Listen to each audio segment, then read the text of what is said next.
राजाधिराज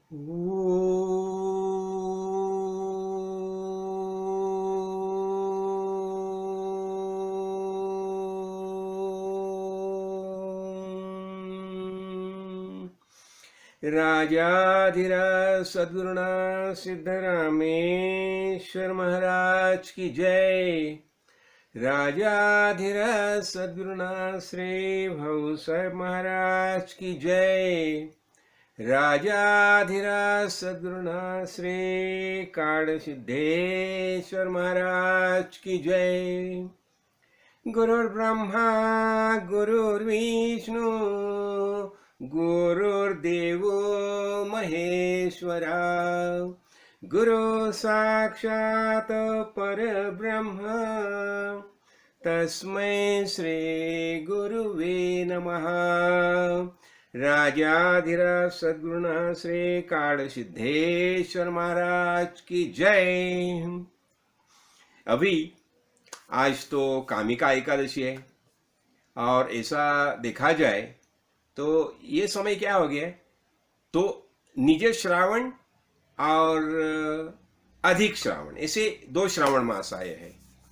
तो इस श्रावण मास के अभी यहाँ तो श्रावण मास की शुरुआत तो हो गई है उत्तराखंड में नैनीताल में, और हमने देखा कि परसों हमने जब भी आए हरिद्वार से तो अनेक कावड़िया बड़े चाव से श्रद्धा भक्ति से गंगा जल लेके अपने अपने अलग अलग जगह मंदिरों में जाते थे और वहां शिवजी को अभिषेक करते थे। देखो ये सब श्रद्धा का भाग है, और इतने कावड़िया देखते हैं जब भी तो पता चलता है देखो क्या श्रद्धा भाव है।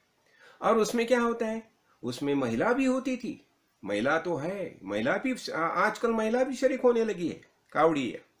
तो ये साहब जैसे हमने बोला ना कि पुराण काल से क्या करते थे, ऋषिकेश से गंगा जल लेके रामेश्वर में शिवजी को उसका अभिषेक करते थे।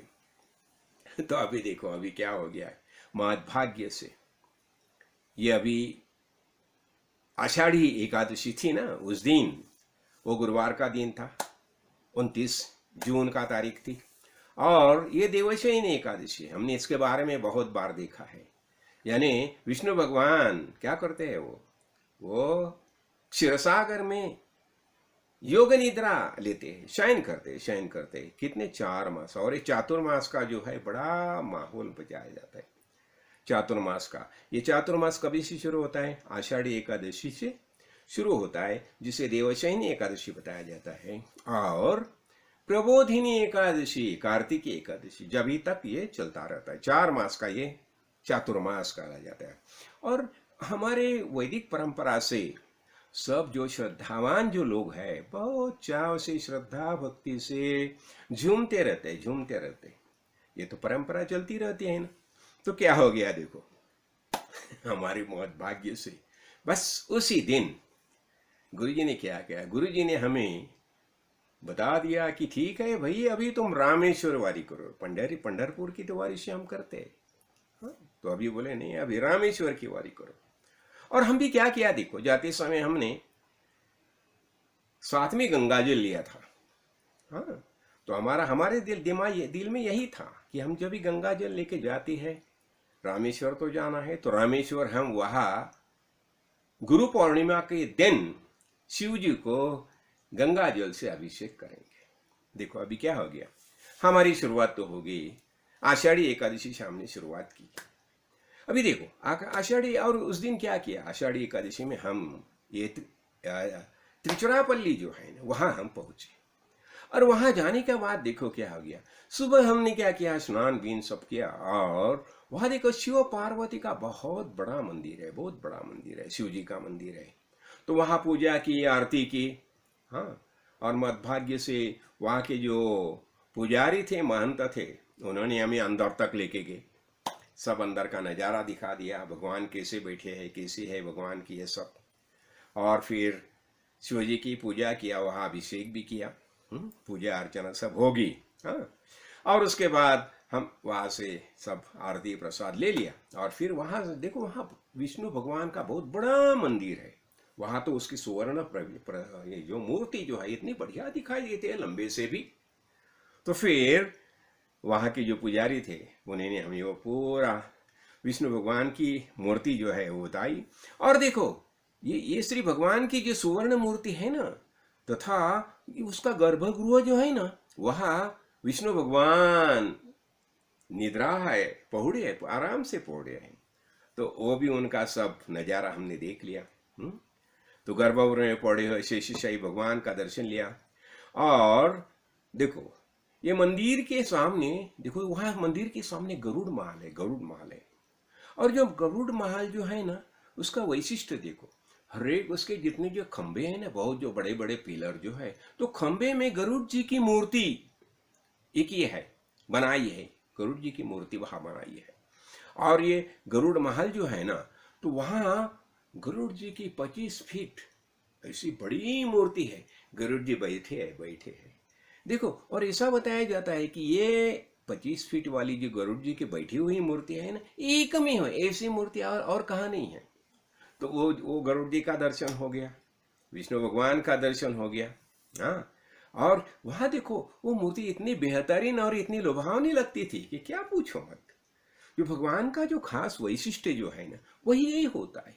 वो मूर्ति का जो एक एनर्जी रहती है ना, एक सामर्थ्य रहता है, वो हम लेते हैं। वो सामर्थ्य लेना यही हमारा काम रहता है ना। क्या होता है, भगवान का जो नज़ारा होता है।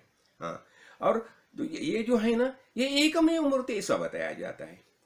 और ये उस मंदिर की जो रचना है ना, तो स्थापत्य कला देखने से ज्ञात होता है कि सदियों से, देखो सदियों से हमारे पूर्वजों ने हमारी वैदिक परंपरा, हाँ, समझाने के लिए कितने बेहतरीन ये मिसाल है। देखो हमारी वैदिक परंपरा, हमारे अनेक ऋषि मुनि जो है, अनेक देव देवता जो है, खास कर ये त्रिदेव जो है, ब्रह्मा विष्णु महेश और पार्वती माता, लक्ष्मी और सरस्वती, इनके जो सब ये मूर्तियां रहती, इतनी कितनी बढ़िया मूर्तियां रहती है। और यही देखो, ये हमारी परंपरा है ना। देखो, और आज भी देखो, अब ये सदी कितने साल से चल रहे हैं, और अभी देखो एक न्यूज आ रही है, क्या, अरे फलाना जगह जब भी खुदाई होगी तो उसमें भगवान श्री कृष्ण भगवान का ये मूर्ति मिल गई, कहाँ हनुमान जी की मूर्ति मिल गई। और कहाँ कहाँ बताया जाता है, देखो कहाँ कहाँ मस्जिद थी। अभी देखो मैंने बताया ना, जब ये औरंगजेब आया, परकीय आक्रांता आए, तो परकीय आक्रांता ने खास कर, देखो ये औरंगजेब, हुमायूं, बाबर, अकबर, इन्होंने क्या किया, इन्होंने हमारी जो मूर्तियां, मंदिर थी, मंदिर, तो मंदिर को तोड़ के वहां उन्होंने मजार निर्माण किए।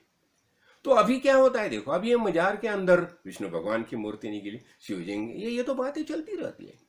यानी क्या है, मैं पर की आक्रांता के बारे में हमेशा बोलता आ रहा हूँ कि जब ये पर के आक्रांता आए और उन्होंने हमारा, जब भी मेकाले की बात मैंने समझा है ना पहले से, जब ये मेकाले आ गया तो उसने जब भी पूरा भारत में घूम गया, तो उसने देखा, ये हमारी गुरुकुल परंपरा देखी, तो उसे लगा कि नहीं, हमें हिंदुस्तान में राज्य करना होगा, तो पहली इनकी ये गुरुकुल परंपरा है वो तोड़नी चाहिए, वो खत्म करनी चाहिए। ये संस्कार है, मूलभूत संस्कार है, ये खत्म करनी चाहिए। और उनके दिमाग में ऐसा डालना चाहिए कि अंग्रेजी के सिवा हमारा विकास होने वाला ही नहीं है। तो अंग्रेजी भाषा को प्राधान्य देने के लिए उन्होंने संस्कृत भाषा के ऊपर भी बंधन लाए। ठीक है, तो क्या मैं क्या बताना चाहता हूँ कि ऐसी ये एक सब मंदिर देखे।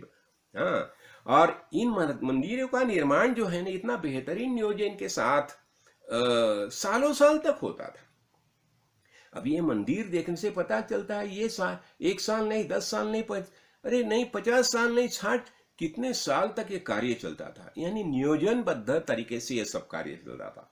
और फिर देखो, ये विष्णु मंदिर के बाद हमने क्या किया, महालक्ष्मी मंदिर देखा। ओहो, क्या महालक्ष्मी मंदिर है, कितना बढ़िया मंदिर है। उसका सब स्तंभ देखे, सब उसके ऊपर जो ये क्या है ना, कला कुसर जो है, शिल्प कला दिखी उसके ऊपर की, क्या कितनी बढ़िया तरीके से किया है। और इसका होते, देखो ये भव्यता भी, सब ये भव्य और दिव्य सब हम देखते हैं ना, तो लक्ष्मी माता का जो वरदायी हाथ है हमारे सर पर आता है। और देखो यहाँ का एक खास विशेष ऐसी एक बात थी, जब भी हम ये पूजा अर्चा करते थे ना, वो पुजारी क्या करते थे, वो मुकुट लाते थे, मुकुट, और सर पर ऐसे रखते थे। वहां का जो मुकुट होता था ना, वो सर के ऊपर रख देते थे, यानी ये भगवान का आशीर्वाद है, ब्लेसिंग ब्लेसिंग बताया जाता ना। तो इसी तरह से देखो, और ये और क्या करते थे, मैंने तो देखा ना विशिष्ट ऐसी कि ये पूजा आरती के बाद क्या करते हैं ना, ये पुजारी महोदय गले में हार डालते थे।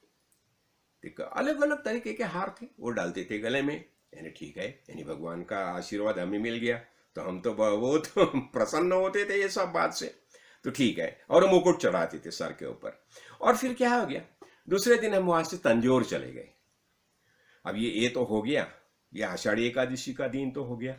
तो वहां देखो खासकर शेषशाही विष्णु भगवान की जो मूर्ति थी, उसका दर्शन हो गया, पूजा अर्चा होगी। हाँ, और फिर दूसरे दिन हम तंजौर चले गए, तंजौर।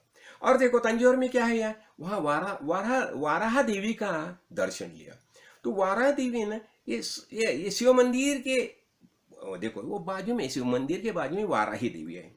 इतना बाप रे, इतना लुभावना उसका ये था, देखने से इतनी मजा आती थी। ये देखो एनर्जी है, वो एक अलग शक्ति सामर्थ्य रहता है इन देव देवताओं का। और सब जो आते हैं ना, भक्ति से आते हैं, श्रद्धा भक्ति से सब लोग आते हैं ना, तो उनकी एक अलग एनर्जी रहती है भाई, एक शक्ति रहती है, और वो शक्ति का एहसास हम कर सकते हैं, अनुभव हम कर सकते हैं। तो देखो वो तंजौर में फिर वाराह देवी का दर्शन करके फिर हम शिव मंदिर के दर्शन लिया।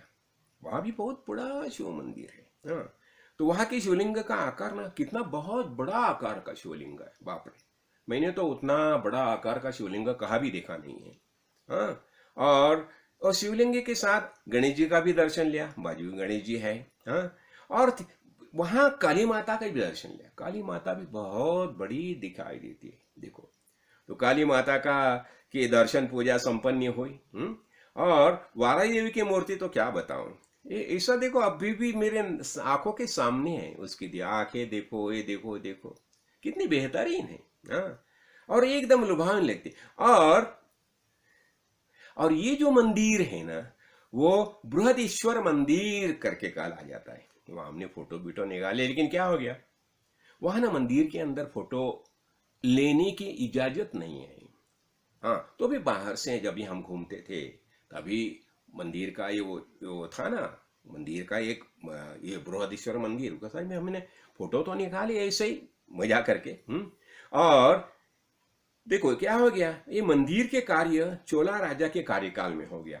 चोला राजा ये बहुत संपन्न राजा था, सामर्थ्यवान राजा था, कहे है। और तंजौर में देखो, खासकर तंजावर जो बताया जाता है ना, तो शिवाजी महाराज के सौतेले भाई जो थे, वेंकोजी। हाँ, तो शाहजी राजा ने क्या किया था, वेंकोजी को खुद के साथ रखा था। जब भी आदिल शाही के वहां शाहजी राजा का ये तो कार्य चल रहा था। तो वहां वेंकोजी उनके साथ थे शुरू में। तो वेंकोजी जो है, तो वहां उनका राज्य है तंजावर में। हाँ, तो वो बड़ा, और तंजावर जो है ना, वहां की जो भूमि जो है ना, बहुत संपन्न भूमि है, एग्रीकल्चर लैंड जो है बताया जाए बहुत संपन्न है।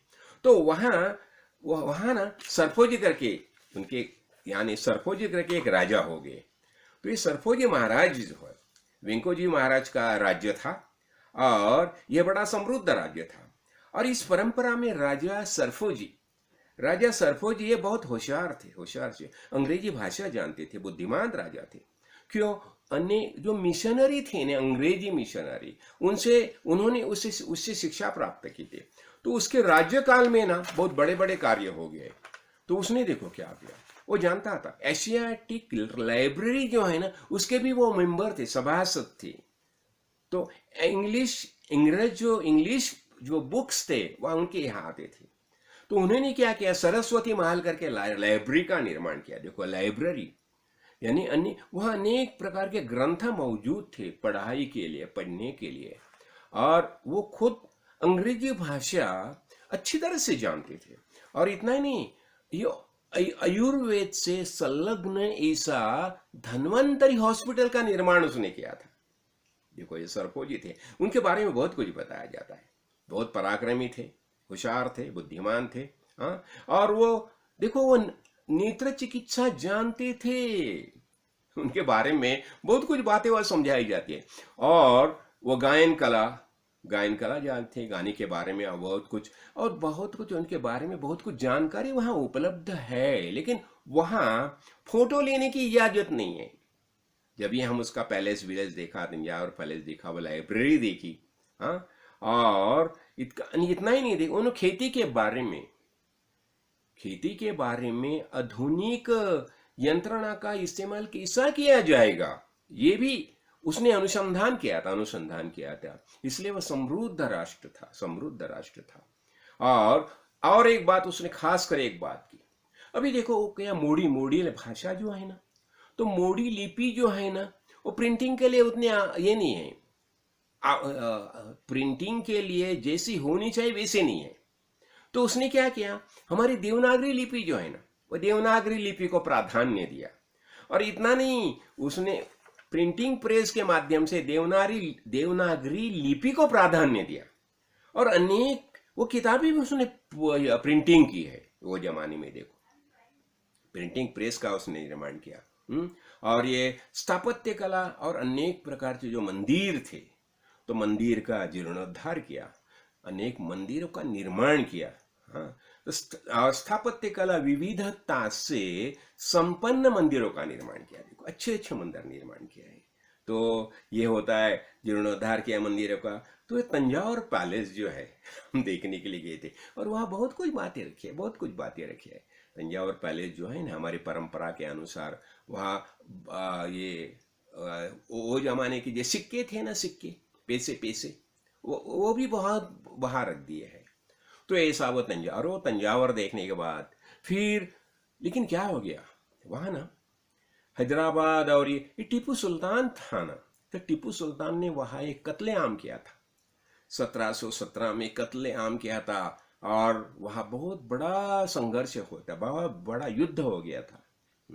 और ब्रिटिश इंडिया कंपनी द्वारा क्या हो गया, ये रियासत जो है ना, तो 1855 में ये यहाँ का जो तंजौर का रियासत जो है, वो ब्रिटिश ईस्ट इंडिया कंपनी ने हम अपने अख्तियार में, देखो क्यों, ये ब्रिटिश जो आए थे कैसे आए थे, खाली पैसा जमा करने के लिए थे। ये लुटेरे ही समझो उन्हें, ये परकीय आक्रांता जो आए थे हमारे भारत भूमि में, क्यों आते थे, लुटेरे लूट करने के लिए आते थे। उन्हें हमारा संस्कृति से कुछ आना जाना नहीं था, यहाँ लूटना और यहाँ की संस्कृति बर्बाद करना, यही किया था उसने। और आज उसका अनेक प्रूफ हम देख रहे हैं, पूरे उसके परिणाम आज तक हम देख रहे हैं, खासकर। लेकिन क्या हो गया, उत्तर भारत में जैसा हो गया ना, वैसा वहाँ उतना नहीं हो गया। वहाँ के थोड़ी अलग समस्या ये थी, वहाँ तक पहुँचने में इतना आसान भी नहीं था। तो भी देखो, टीपू सुल्तान का जो कत्लेआम हो गया, फिर ये 1855 में ये ब्रिटिश इंडिया ने ये तंजौर जो रियासत थी अपने कब्जे में ली थी। देखो, और क्या हो गया, वहां से हम फिर कुंभकोण चले गए, और कुंभकोण पहुंचे तो वहां श्री शारंगधर मंदिर, बहुत बड़ा मंदिर है, शिव जी का मंदिर, शारंगधर मंदिर। तो वहां हमें विष्णु भगवान, और वहां उस मंदिर में भी विष्णु भगवान योग निद्रा में लीन हो गया। वो भी हमें पुजारी ने अंदर से ये पंचारती करते हैं ना, वो सब वहाँ घुमा के हमें सब ये बातें बताई। तो ये हो गया, शारंगधर मंदिर हो गया, और उसके सामने 3 बहुत बड़ी अच्छी मूर्तियां थी। और उसका बेस है ना, फाउंडेशन में बड़े बड़े से व्हील देते हैं, जैसा क्या ये रथ है, ऐसा आकार दिया उस मंदिर को। तो ये शारंगधर मंदिर की ये हो गया। और फिर हम क्या किया, वहां से कुंभकोण में तो ये हो गया शारंगधर मंदिर, और भगवान का जो योग निद्रा में भगवान जो है वो भी हम देख लिया। और फिर बास में क्या हो गया, वहां ना उमापति जी ऐसे एक हमारे मित्र, तो उनका वहाँ शिल्पकला निकेतन है, तो उनसे पहले से ही पहचान है, हमारे दामाद जो है ना, उनकी पहले से उनसे पहचान है। तो फिर उनके घर हम चले गए, फिर उनका स्थापत्य कला निकेतन जो है वहां गए। तो वहां जो विद्यार्थी जो कर रहे हैं ना, तो विद्यार्थी किसी प्रकार स्थापत्य कला देखिए ऐसे करते, वह सब हम देखने। और ये उमापति जी है ना, तो उनके पिताजी, उनके दादा परदादा ये सब स्थापत्य कला विशारद ही थे, और ये अनेक मंदिरों का जो निर्माण किया है, तो उनमें उनका बड़ा योगदान है। तो फिर उमापति जी के साथ हम उनके वो सब देख लिया, उनके सब विद्यार्थी थे जो कला निकेतन। देखो अभी भी अपनी परंपरा जो है ना किसी प्रकार संभाली जाती है। देखो ये कला निकेतन जो है ना, गुरुकुल है वहाँ, तो वहाँ कितने थे, 20 विद्यार्थी है, 20 विद्यार्थी, उनसे हमारी मुलाकात होगी। उन्होंने बहुत कुछ जो कला कुसर किया है वो भी हमने देख लिया। और फिर क्या हो गया, वो भगवान का दर्शन हो गया। और फिर क्या हो गया, वो उमापति जी शिल्पकला निकेतन विद्यार्थी से मुलाकात होगी। अच्छा, फिर वहां से हम क्या किया, देखो जब भी गुरु पूर्णिमा के दिन हम अग्नि तीर्थ में चले गए। वो तारीख गुरु पूर्णिमा 3 जुलाई थी। और अग्नि तीर्थ में चले जाने के बाद देखो अभी रामेश्वर हम चले गए, तो रामेश्वर चले जाने के बाद हमने पहले अग्नि तीर्थ में स्नान किया। और अग्नि तीर्थ में स्नान करने के बाद वहां देखो रामेश्वर मंदिर जो है ना, मंदिर तो मंदिर के देखो 4 द्वार है, 4 महाद्वार है, पूर्व पश्चिम दक्षिण उत्तर, ऐसे 4 महाद्वार है। तो फिर वहां अग्नि तीर्थ में स्नान करने के बाद हम गए वहां, तो वहां देखो क्या है, बताया जाता है ये शंकर अपना राम प्रभु जो है ना, उसके तीर्कस जो है ना, उसमें कितने 22 तीर्थ है, ऐसा बताया जाता है। और ये 22 तीर्थ जो है ना, तो वो सब 22 तीर्थ का निर्माण वो मंदिर के परिसर में किया गया है। तो जो भक्त श्रद्धा भक्ति से जो भक्त भाई जाते हैं ना, महानुभाव जाते हैं वहां, तो वो सब वो 22 तीर्थ में अग्नि तीर्थ में स्नान करने के बाद ये 22 तीर्थ में स्नान करते हैं। और 22 तीर्थ में स्नान करने के बाद देखो क्या हो गया, वह कौन से तीर्थ है मैंने तो देखो महालक्ष्मी तीर्थ है, सावित्री तीर्थ है, फिर गायत्री तीर्थ है, सरस्वती तीर्थ है, नील तीर्थ है, गंधमादन तीर्थ है, इतना ही देखो कितने, देखो सर्व तीर्थ, चक्र तीर्थ, हाँ, सूर्य तीर्थ, चंद्र तीर्थ, गंगा तीर्थ, यमुना तीर्थ, गया तीर्थ, शिव तीर्थ, इसे देखो 22 तीर्थ है। तो वो हरेक सब तीर्थ में स्नान करने से हमें पुण्य प्राप्त होता है।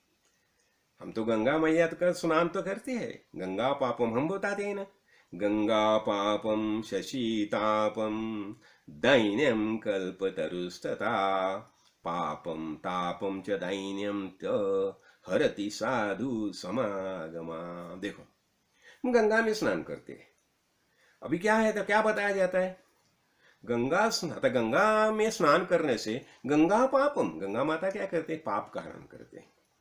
गंगा पापम शशि तापम, शशि यानी चंद्रमा, चंद्रमा क्या करता है, हमारा जो ताप होता है ना, तो जब भी हम चंद्र प्रकाश में जाते हैं, चंद्र के उसमें आनंद लेते हैं, चंद्रमा का आनंद लेते हैं, चंद्र का प्रकाश में, तो हमारा ताप निकल जाता है, शारीरिक जो ताप है निकल जाता है, मानसिक ताप निकल जाता है। क्यों, चंद्र मन का कारण है। तो गंगा पापम शशि तापम। और दैन्यम कल्पतरुस्तथा, देखो दैन्य आ जाएगा और कल्पतरु से मुलाकात हो जाएगी, कल्पतरु मिल जाएगा। कल्पतरु यानी क्या, हम जो जो कल्पना करते, इच्छा करते, वो देने वाला। तो क्या होता है, हमारा ये दैन्य निकल जाता है। हाँ, ये हो गया गंगा पापम शशि तापम दैन्यम कल्पतरुस्तथा पर पापम तापम च दैन्यम च हरति साधु समागमा।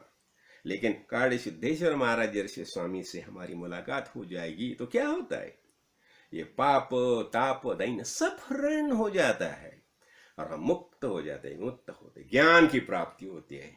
तो इसलिए सदगुरु भगवान सबसे बड़ा क्या होता है, सदगुरु भगवान सबसे बड़े हैं। लेकिन तो भी देखो हमारे परंपरा के अनुसार जो हमारी परंपरा है वो तो हमें संभालना चाहिए बस। अरे कितने लोग आते थे वहां, देखो वहां जाने से पता चलता है अग्नि तीर्थ में कितने लोग, बाप रे, कहां से आते हैं स्नान करने के लिए, इतने लोग। फिर ये 22 तीर्थ में स्नान करते करते सब देखो फिर ये हम सब 22 तीर्थ में स्नान किया, हाँ, गुरु पूर्णिमा का दिन। और फिर क्या हो गया, फिर वहां से हम रामेश्वर मंदिर, शिवजी का मंदिर जो है रामेश्वर मंदिर, वहां चले गए। तो वहां चले गए तो पुजारी महानुभाव ने हमें सामने ही बिठाया। सामने बिठाया, फिर हम सामने बैठ गए, फिर उनकी पूजा बीजा सब चल गई। हाँ, और फिर हमने क्या किया था, मैं बोला ना पहले से, हमने साथ में हरिद्वार से गंगा साथ में ली थी। फिर वहां गंगा माता जो थी, गंगा थी, वो पुजारी के हाथ में दे दी। फिर पुजारी ने क्या किया, वो गंगा माता का शिवजी को अपना मूर्ति जो है, लिंग शिवलिंग जो है, उससे अभिषेक किया। देखो, ये तो सबसे बड़ी बात होगी। पहले से देखो, हमने एकनाथ महाराज के बारे में सुना है ना, उनकी कथा में।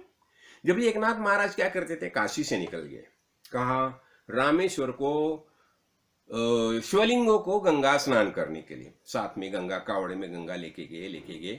तो रास्ते में उन्हें एक प्राणी मिल गया जो उसे पानी की जरूरत थी, तो उन्होंने उसे भगवान समझ के पानी पिलाया।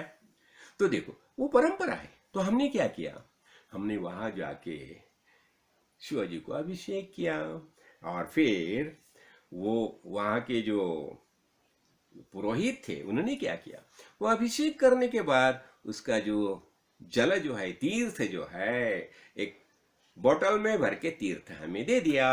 तो हम साथ में वो तीर्थ ले आए। हो गया ना।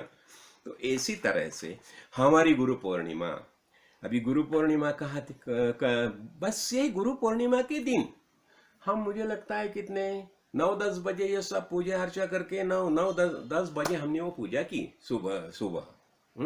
और फिर देखो, ये रामेश्वर मंदिर है, तो रामेश्वर का ये हो गया। फिर बाजू में दक्ष कन्या पार्वती देवी का मंदिर है। अरे वो भी कितना बढ़िया मंदिर है। तो वहाँ दर्शन किया। फिर वहाँ बाजू में आत्मलिंग है। देखो, यहाँ एक खास बात बताई थी, आत्मलिंग का दर्शन लिया, फिर बाद में श्री गणेश दर्शन लिया।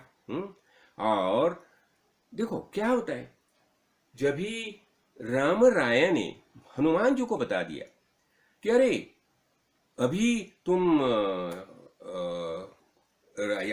रामेश्वर जाके अपना काशी जाके शिव जी का आत्मलिंग लेके आओ, क्यों, मुझे शिव जी की पूजा करनी है।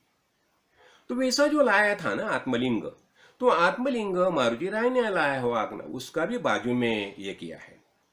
तो वो हमने देखा, फिर आत्मलिंग का दर्शन लिया, और फिर गणेश जी का दर्शन लिया। और वहां देखो, हनुमान जी का भी मंदिर है। और हनुमान जी का जो मंदिर है, उसका बाजू में देखो, हनुमान जी को ये सब अष्टमा सिद्धियां उगत थी, तो वहां अष्टमा सिद्धि की मूर्तियां भी है।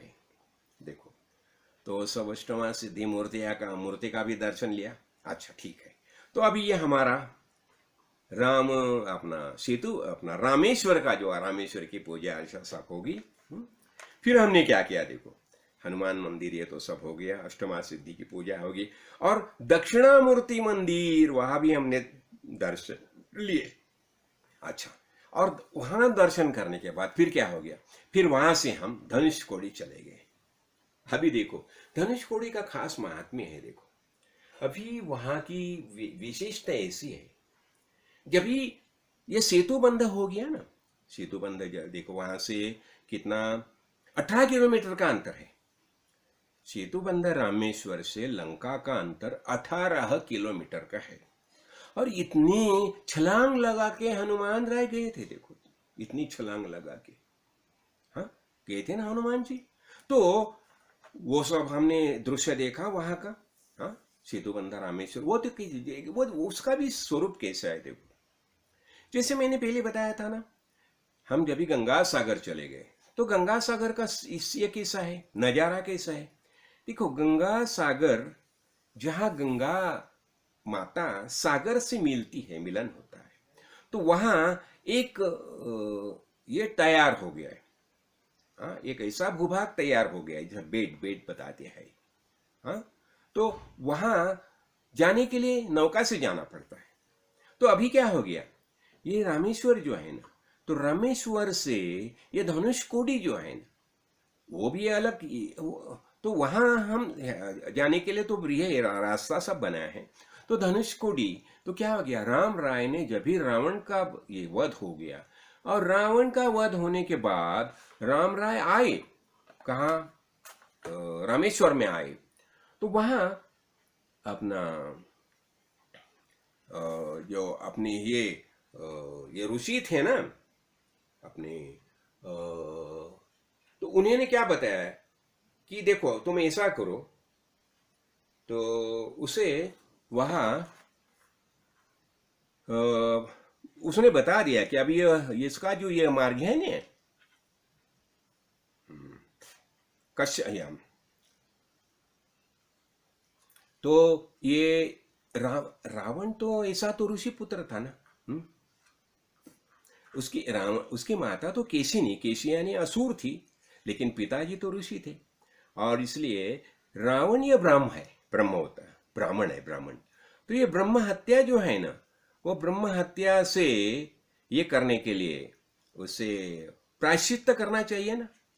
तो क्या किया, अपने अपने जो ऋषि थे हनुमान, तो उन्होंने बता दिया राम जी को कि तुम ऐसा करो, यहाँ शिवजी का शिवलिंग की स्थापना करो। हाँ, तो वहां शिवजी राम प्रभु गए, अपना हनुमान जी गए, कहाँ गए, कैलाश गए, और कैलाश जाके उसने शिवजी से ये आत्मलिंग लिया, और वो आत्मलिंग लाके उसने उसका धनुषकोडी में पहले राम राय ने स्नान किया, और वहां स्नान करने के बाद जो अगस्त्य ऋषि थे, अगस्त्य ऋषि, तो अगस्त्य ऋषि ने बता दिया कि नहीं, तुम्हें अभी प्रायश्चित्त के तौर पर ये शिवलिंग की पूजा करनी है। तो इसके पहले वो धनुषकोडी में स्नान किया, और धनुषकोडी में स्नान करके उसने रामेश्वर में ये शिवलिंग की, आत्मलिंग की प्रतिष्ठापना की। लेकिन तत्पूर्व क्या हो गया था, सीता माता तो आई थी अभी, तो उसने भी एक वालू का एक शिवलिंग बनाया था, तो उसकी भी प्रतिष्ठापना की थी। तो वहां 2 शिवलिंग मौजूद है, ठीक है। तो क्या हो गया, हमने क्या किया, ये देखो हम क्या कर रहे हैं, हमारा ये वारी है ना, रामेश्वर का वारी है। तो जैसे हम पंढरपुर के वारी में जाते हैं तो हमारा नदी में स्नान करते हैं ना, नदी वहां पंडरी में जाने के बाद वहां स्नान करते हैं, तो वैसा हमने वह धनुषकोडी में स्नान किया।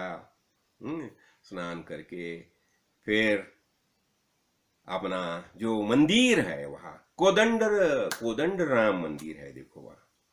और वो ये मंदिर की खासियत ऐसी है, जब भी अपने रावण ने जब विभीषण को निकाल दिया, निष्कासन किया, उसके बोला ठीक है तुम मेरा कोई नहीं लगता, तुम यहां से चले जाओ।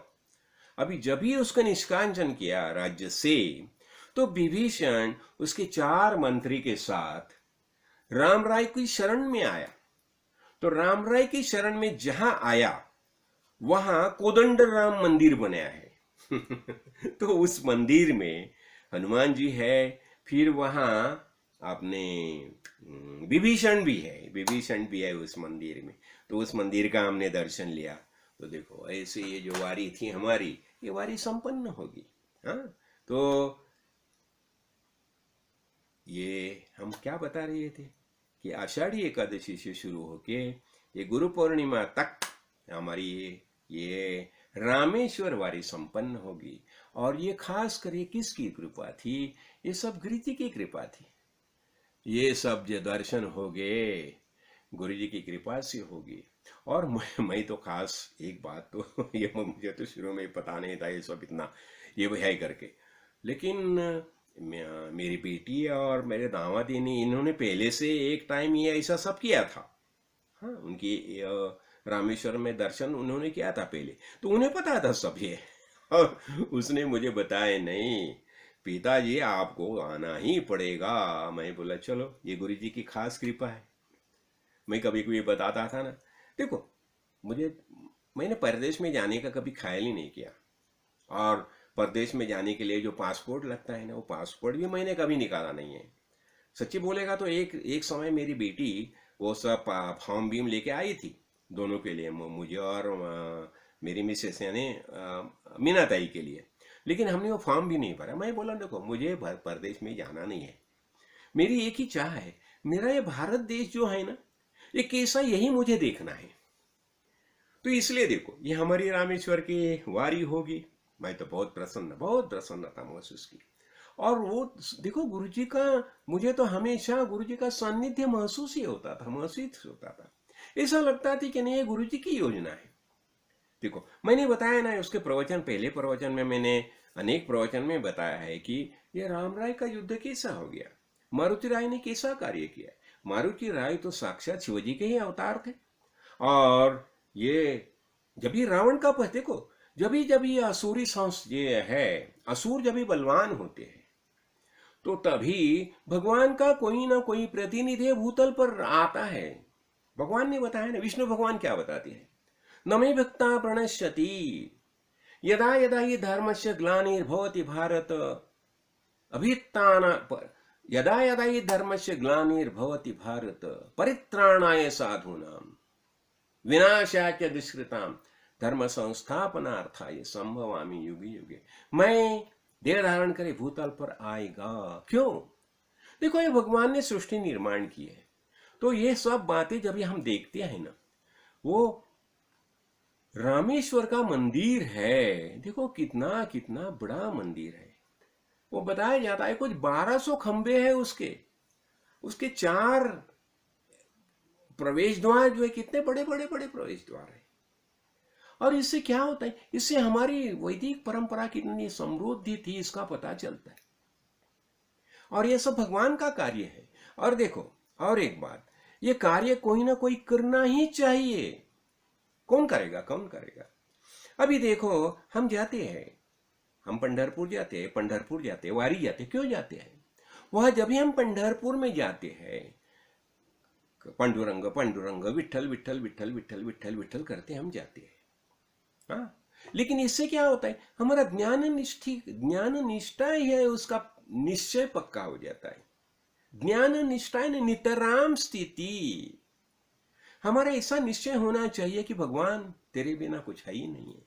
और इतना ही नहीं है, जब भी हम देखते हैं ना मिथ्यात्व दर्शनम, जो अनात्मा है, पंच अनात्मा है, देखो मैं कौन हूं, मैं आत्मा हूं, यह हमारा निश्चय होता है। शिव जी क्या बताए, रामेश्वर जाने क्या हमें पता चलता है, अग्नि तीर्थ में जाने से क्या पता चलता है। ये देखो उपनिषद में पंचाग्नि साधना वगैरह बताइए है, अनेक बातें समझाइए है। तो ये अग्नि तीर्थ है, अग्नि यानी क्या है, ये पंचमहाभूत है ना, अग्नि को प्राधान्य दिया है। इसलिए जब भी हम अन्न ग्रहण करते हैं, अन्न ग्रहण करते यानी क्या करते हैं, ये यज्ञ है, यज्ञ। तो इसलिए हम बताते हैं ना, वदनिकळ घेता नाम घ्या सद्गुरुचे, सहज हवन होते नाम घेता फुकाचे। हाँ, तो ऐसा जो है ये सब के यज्ञ है, यज्ञ चालू है। तो हमारा ये ज्ञान यज्ञ है। हम अभी भी जो बातें बताते हैं ये क्या, ये ज्ञान यज्ञ, वारी वारी यानी क्या, जो वारी हम करते हैं, वारी क्यों करते हैं, यानी खील से लगे रहो। जब भी हम रामेश्वर में जाते हैं, रामेश्वर में जाने के बात हमें क्या पता चलता है, यहां देखो अभी वो जमाने की बात देखो, राम प्रभु कहां से निकले, अयोध्या से निकले। और अयोध्या से निकलने के बाद वो कहाँ गए, दंडकारण्य में गए। दंडकारण्य में गए जाने के बाद बस बाद में दक्षिण में किंगसिधा में चले गए। वहां वाली राज सुग्रीव, तो सुग्रीव की सहायता की।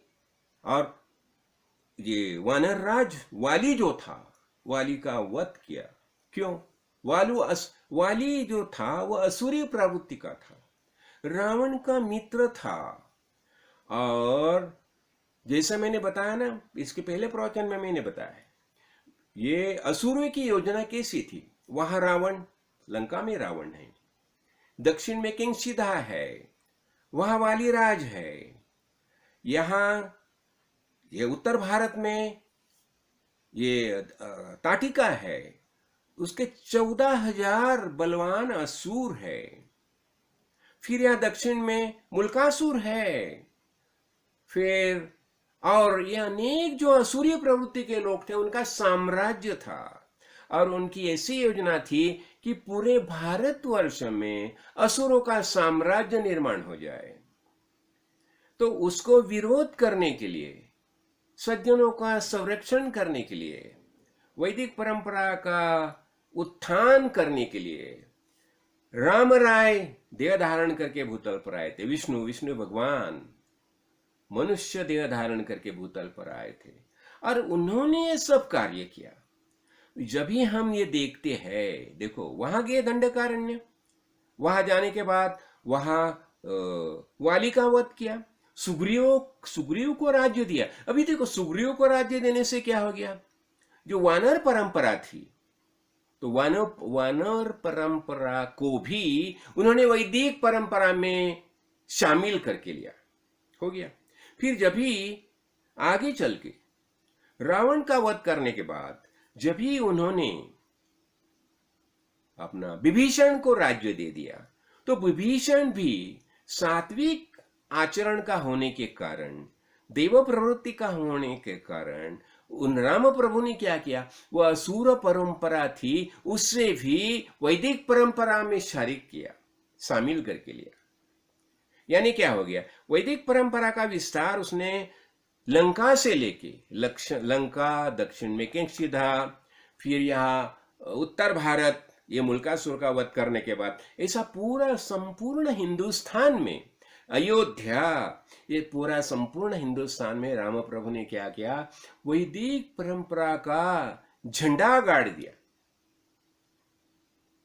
ये क्या परंपरा, वैदिक परंपरा देखो, वैदिक परंपरा में खास कर मैंने अनेक बार बताया है, यानी वेद मानने वाले, जो वेद मानने वाले है वो सूर प्रवृत्ति के, देव प्रवृत्ति के, दैवी प्रवृत्ति के है, और जो वेद नहीं मानते वो असुरी प्रवृत्ति के है। तो देहात्मवादी जो है, तो देह यही आत्मा है, ऐसे देहात्मवादी सब असुर है। और जो परमात्मावादी जो है, आत्मावादी जो है, मैं आत्मा हूं, ये जिनका निश्चय है, ये देव प्रवृत्ति के, दैवी प्रवृत्ति के है। तो यही कार्य राम प्रभु ने किया ना। और देखो, और अभी ये उसका, अभी देखो मैंने खुद देख के आया, तो अभी कल्पना करो तुम खाली, तो अयोध्या से लेके रामेश्वर तक राम प्रभु ने क्या किया, हमारी वैदिक परंपरा का झंडा गाड़ दिया। हाँ, बलवान की वैदिक परंपरा, दैवी प्रवृत्ति, दैवी संस्कृति, कहां से, अयोध्या यानी उत्तर भारत से रामेश्वर तक, यही हो गया ना वारी। तो ये राम प्रभु ने ये जो वारी की, उसके पीछे हेतु क्या था। देखो सब लोग बोलते हैं वो क्या है, कई ने ऐसा किया वैसा किया, लेकिन कई ने ऐसा किया, लेकिन राम प्रभु जब भी रावण वध करके आए तो पहले उन्होंने कल कई की मुलाकात की, और कई माता को बता दिया, माता आप यदि मुझे वन में जाने की आज्ञा नहीं देती थी तो ये राम जो है तुम्हारा बेटा है, वो सब पूरा दुनिया को कैसा पता चलता। इसलिए आपके कारण आपने भेज दिया मुझे वन में, जंगल में, आप मुझे पकड़ के बैठती थी तो चलता था, ये होता था सब कार्य। इसलिए क्या होता है, इसे देखो, त्याग चाहिए, त्याग। जब भी हम जीवन में त्याग करते हैं तो ही कुछ ना कुछ साध्य करते हैं। तो वारी हम क्यों करते हैं, वारी का निमित्त क्या है, वारी का निमित्त ऐसा ही है, वारी के निमित्त से हमारी अनेक लोगों से मुलाकात होती है। मैंने बताया ना, देखो मैंने शिल्प शास्त्री उमाकांत जी, उमापति जी, उनका सब ये निकेतन देख लिया हमने, अनेक लोगों से मुलाकात होगी, अनेक भक्तों से मुलाकात होगी, अनेक तीर्थों का दर्शन लिया। इससे क्या पता चलता है हमारा सामर्थ्य कितना था, हमारी वैदिक परंपरा कैसी थी, और इसलिए हमें क्या करना चाहिए, हमारा दायित्व क्या है।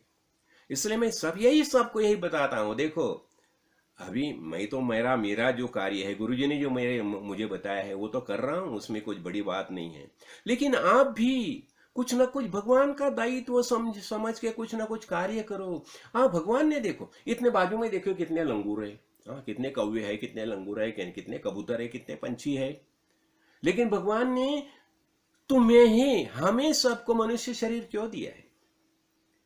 कुछ ना कुछ कार्य करना चाहिए। तो क्या कार्य करेंगे? देखो, कम से कम हमारी वैदिक परंपरा है, अपना दायित्व का है समझ लो। अरे मैं ज्यादा सी बात जाने, अपने बच्चे लोग हैं ना, उन्हें अच्छे संस्कार दे दो, वो गलत रास्ते से नहीं जाएंगे, ये देख लो।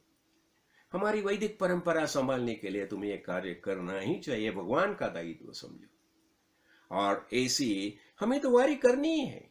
हमारी तो रामेश्वर की वारी संपन्न हो गई, मैं तो एकदम बहुत खुश हो गया।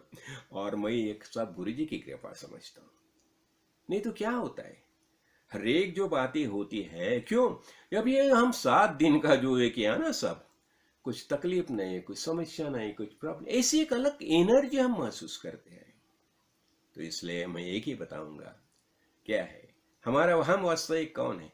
चिदानंद रूप शिवोहम शिवोहम, चिदानंद रूप शिवोहम शिवोहम, अहम निर्विकल्पी निराकार रूपी, विभूत्वाच सर्वत्र सर्वेन्द्रियाणां, न चासंगतं नैव मुक्तिं मेया, चिदानंद रूप शिवोहम शिवोहम। ओम त्र्यंबकं यजामहे सुगंधिं पुष्टिवर्धनम्, उर्वारुकमिव बन्धनात् मृत्योर्मुक्षेयमामृतात्। ओम नमः शिवाय, ओम नमः शिवाय, ओम नमः शिवाय। जय राम श्री राम, जय राम जय जय राम, ओम श्री राम जय राम जय जय राम, ओम। ओम परमेश्वराय विद्महे परतत्वाय धीमहि, तन्नो ब्रह्मो प्रचोदयात्। ओम महालक्ष्म्यै च विद्महे विष्णुपत्नी च धीमहि, तन्नो लक्ष्मी प्रचोदयात्। ओम नारायणाय विद्महे वासुदेवाय धीमहि, तन्नो विष्णु प्रचोदयात्। तो हो गई हमारी वारी। हाँ, यही रामेश्वर की वारी। मैं तो खुद बहुत संतुष्ट समझता हूँ, खुद को भाग्यवान समझता हूँ कि गुरुजी की कृपा से जो का हरिद्वार से हमने जो गंगा जल लिया, वो गंगा जल का रामेश्वर में जाके शिवजी को अभिषेक हो गया। और यही सब हमारे परिवार से, देखो मेरा नाती, मेरी बेटी, मेरा दामाद, ये मैं भाग्य समझता हूँ, मत भाग्य समझता हूँ। इसलिए मैं सबको एक ही समझाता हूँ, कुछ भी मत करो, लेकिन ये संत संग में आते रहो। और हमारे गुरुजी ने जो जो बातें समझाई है उसका अनुसंधान रखो, उसमें ही अपना कल्याण है। राजाधिराज सद्गुरुनाथ श्री काड़ सिद्धेश्वर महाराज की जय। मैंने वहां से देखो एक खास ये किताब लाई है, जिसमें रामेश्वर मंदिर है, राम प्रभु है, सीता माता है, मारुति राय है, और अपने लक्ष्मण जी। हाँ, उसमें सब बातें लिखी है। तो अपना अपना वह कार्य होता है। हाँ? चलो, ओके, अच्छा, बाय बाय बाय।